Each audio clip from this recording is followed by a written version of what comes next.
All right, hello there. This is our last chapter. This is section 6.1. We are going to be talking about something called the inner product, then length and orthogonality. So, you have something called the inner product, and the inner product is just another name for what you know as a dot product. So you guys know how to do the dot product. You basically, multiply the two pieces and multiply the next two pieces, add them up, and so forth. You already know that. You already also know how to do the magnitude and all these other things. So we're just going to kind of do these two problems. This problem, example one, is like a review in a way. So v dot w. So I'm going to be multiplying these together right there and adding them up. So I'm going to get negative 4 plus 0 plus 0 plus 30. So my dot product there is 26. Then here with letter B, remember I could do what is written there, or I could do u dot v minus u dot w.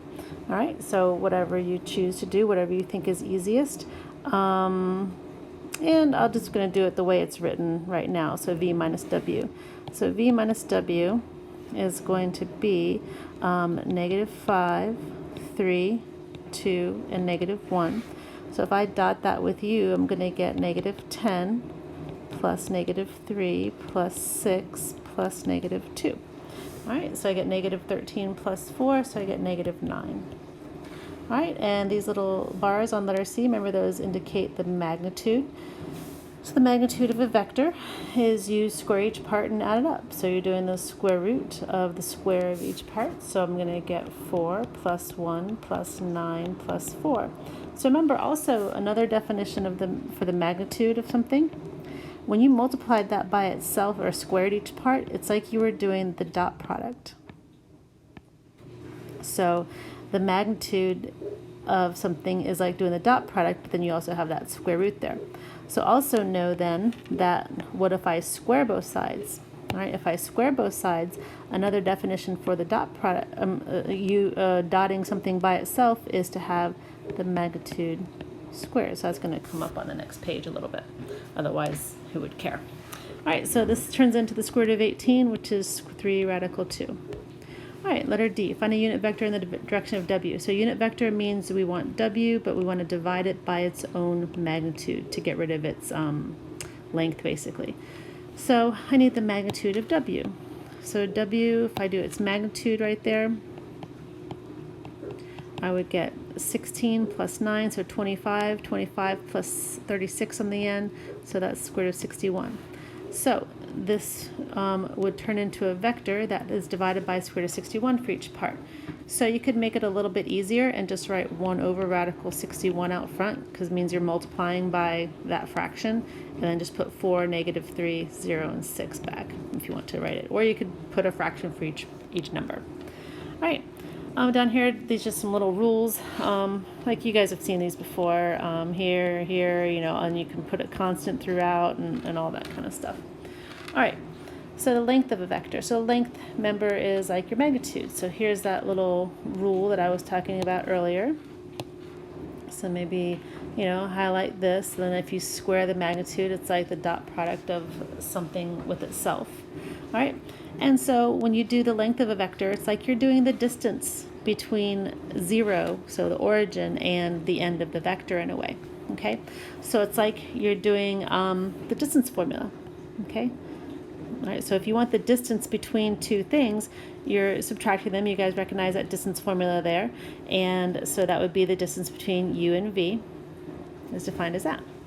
All right, so if somebody wants you to do the distance between two things, then you basically just subtract them, square each subtraction, and add it up. So I'm going to do the square root. It doesn't really matter which order you subtract. So 1 minus negative 2, that would be 3 squared. Then I get 2 squared. And then I get negative 3 squared. And this should all look familiar to you. And then I get, 0 squared. And then I get negative 3 squared again. All right, so I got 9 plus 4 plus 9 plus 9. So let's see, it's 27 plus 4. So the square root of 31. That's my distance. All right, let's see. Nothing else on this page. All right, so something that you guys all know this little rule here, that when you have two vectors that are perpendicular, their dot product is going to be 0. So this is a little proof of that right here. So if you want the distance between u and v, so also remember this rule from before, is that if you have, let's see, like u dot u, remember that that is the square root of u dot u is the magnitude of u. So if you just have u dot u, that is the magnitude squared, if you want to like move the radical around and, you know, square both sides. All right. So the distance between u and v, that is going to be, and notice there has a little square right there.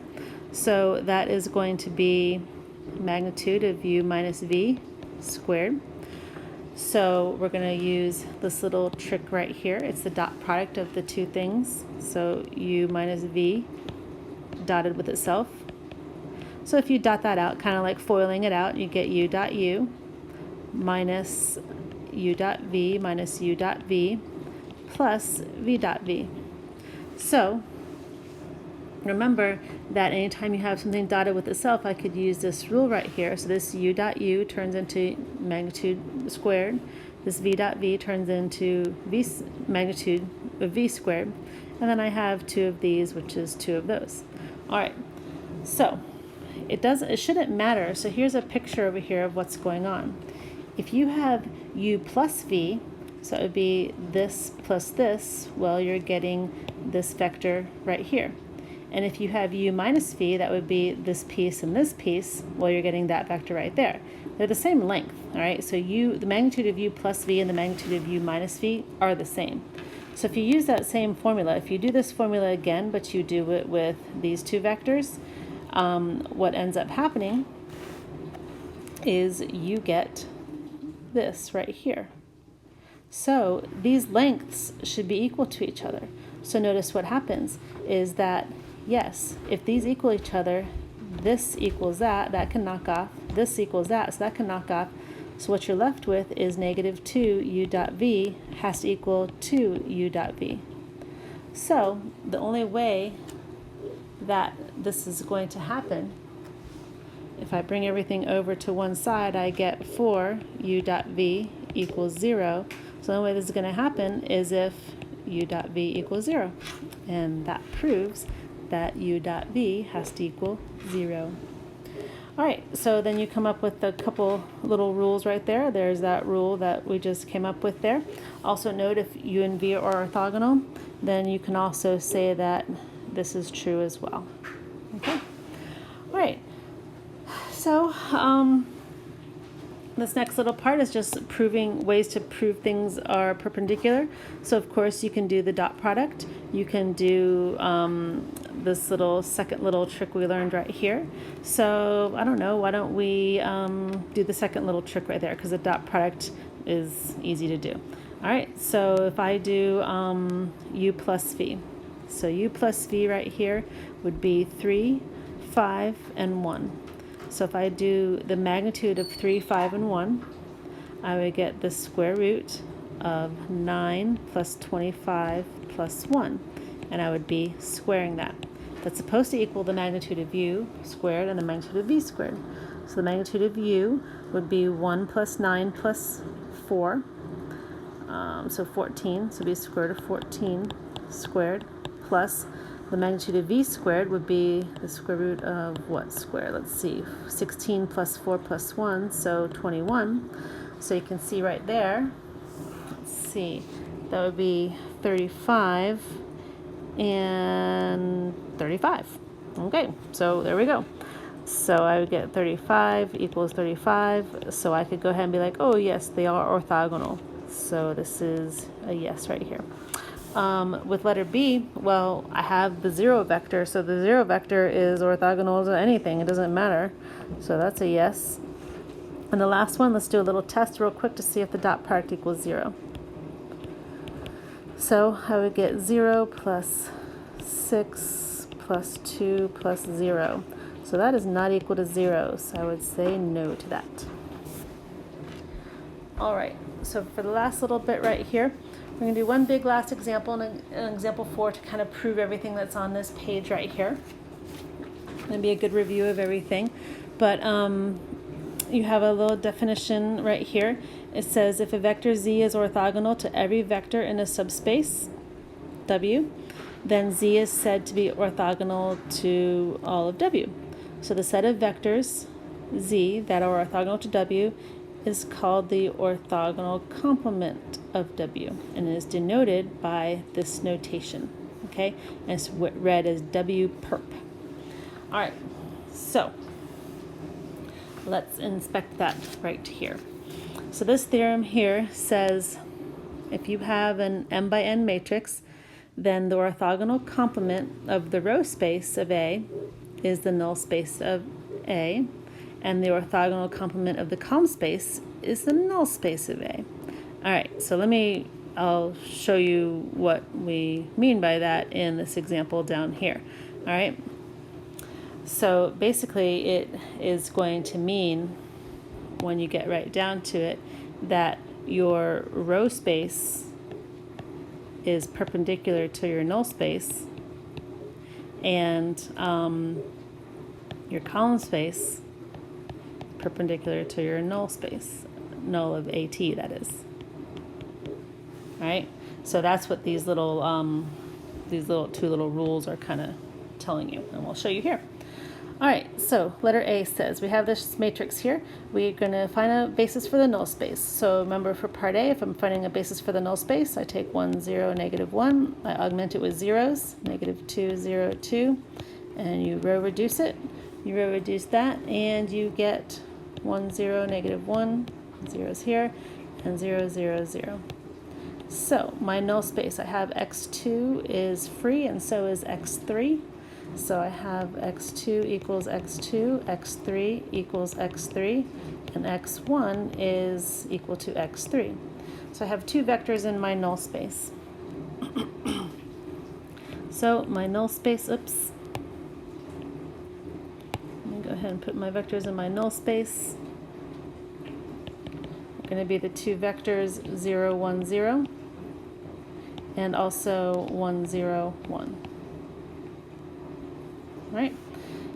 So then let's see, from this I can also tell my column space and my row space. So my column space, remember, it's the columns with pivots in them.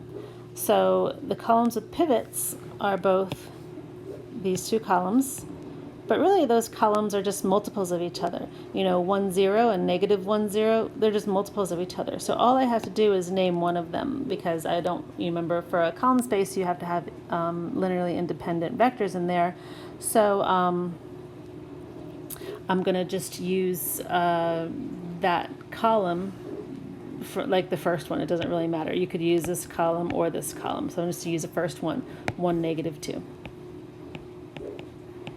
All right, and then for the row space, you have to use the row with pivots, and so that's obviously the first row. So I'm going to use 1, 0, -1. Remember, you go back to the very initial one, which is the same as the final one in this problem. All right, so let's go ahead and prove. So we've basically found, we did A, B, and C right here, and then letter D. So letter D, so let's see, here's A, here's B, oops, no.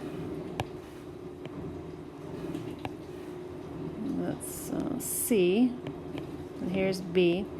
And then remember, AT is when we like reverse everything. So I'd reverse my matrix into 1, 0, -1, and then -2, 0, 2.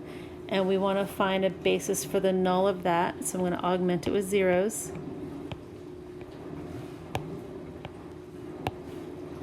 All right.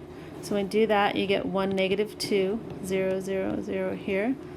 All zeros everywhere else. So basically my null space, the basis for the null of AT is, I have a free variable, and then I have of x2 is free, and then I have x1 is equal to 2x2. So basically I have 2, 1. All right, so we're trying to prove that theorem 3 above is true. So I'm just going to point to some things here. So I have the row space, so I'm just going to basically be like looking at this right here. So the row space is supposed to be perpendicular to the null space. So look at this. If you dot product this with this, you get 0. Because do you see how 0 times 1, 1 times 0, 0 times -1. So it comes up to 0. Also, if you did it here, 1 times 1, 0 times 0, 1 times -1, they would cancel out to 0 as well. And then the second part that's supposed to be true is that your column space is supposed to be perpendicular to the null of AT. Well, look right here and right here. 1 times 2 is 2, -2 times 1 is -2, they would add up to 0. So, letter E, I've shown that all that is true.